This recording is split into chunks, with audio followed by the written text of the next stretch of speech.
Then after I repeat that back, she would either validate, listen, understand, validate. Yeah, Jim, that is what I'm saying. Here's some examples. Exactly. And that would help you understand exactly Yeah, what I'm talking yeah. about. When I say you don't put your clothes up, I mean, you don't hang them up or you just put them in the chair or By the whatever. way, we're using other examples. This is not about me. We're talking about a friend that we know. You know what I'm saying? Uh-huh. We're Okay. talking about friends that we know. Okay. So say, listen, understand, validate. Okay. When couples fight fair, I love this. Conflict becomes we ought to zoom in the camera. When couples fight fair, conflict becomes a tool, not a threat. That's important stuff. Yeah, it could build That's a lot. important. It can definitely build a lot when it becomes a tool. It reveals what matters. It brings hidden emotions to the surface. It opens doors to better communications, empathy, and even intimacy. That's right. If you want us to open up and be that woman who desire you, you need to Need to use that. initiate conflict and You create things to argue about? Is that what you're saying? No, you need Oh, to that's not what you're use saying. that too. Okay, all right. So instead of asking couples, why do we fight so much? Well, hopefully you're not fighting a lot, but a better question to ask might be, how can we learn to fight in a way that helps us? Right, because you've already said fighting and conflict is inevitable, but it's how we fight that's important because that using that tool properly is only going to bring about the positive. You know what I'm trying not to do, Teresa? I'm trying not to overemphasize the subject that is so important to me, and this is such a big deal to me that I don't want to go off on a tangent here. Okay, I'll help you. Will you help me stay on target? Because I see the negative effects of this in so many cases. Okay.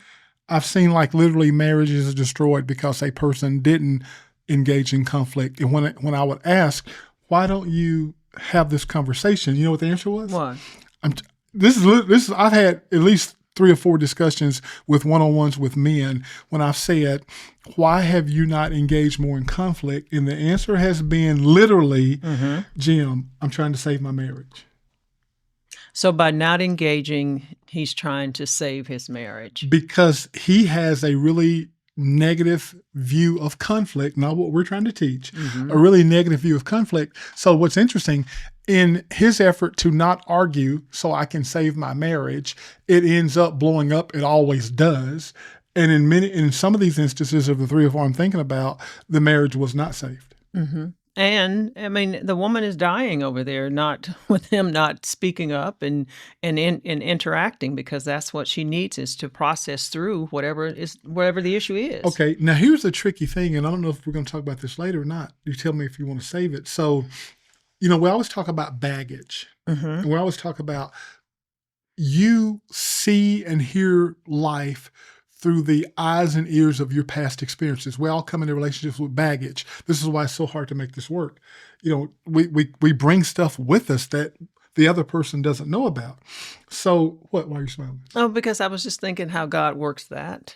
Tell me how God works. Well, just how God works through. You go to the wedding and it's beautiful and it's all this, and then here comes the conflict, and God is saying, "Okay, let's work through this.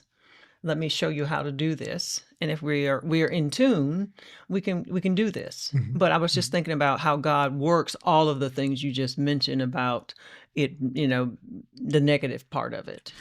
But he can work that out. That's why it's so important to have him in the relationship. Go ahead. Yeah, no, exactly. So what was I saying? I forgot.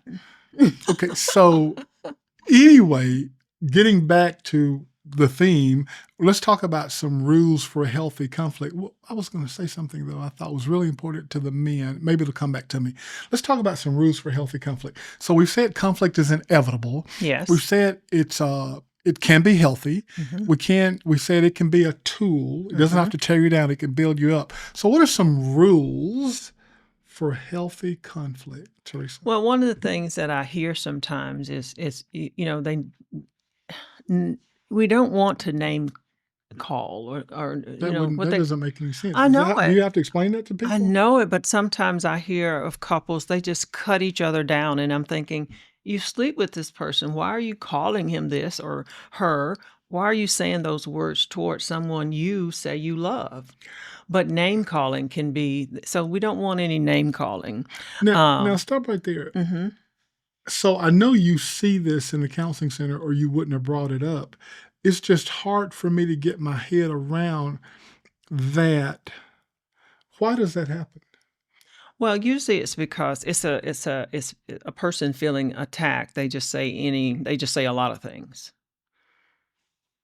That's All a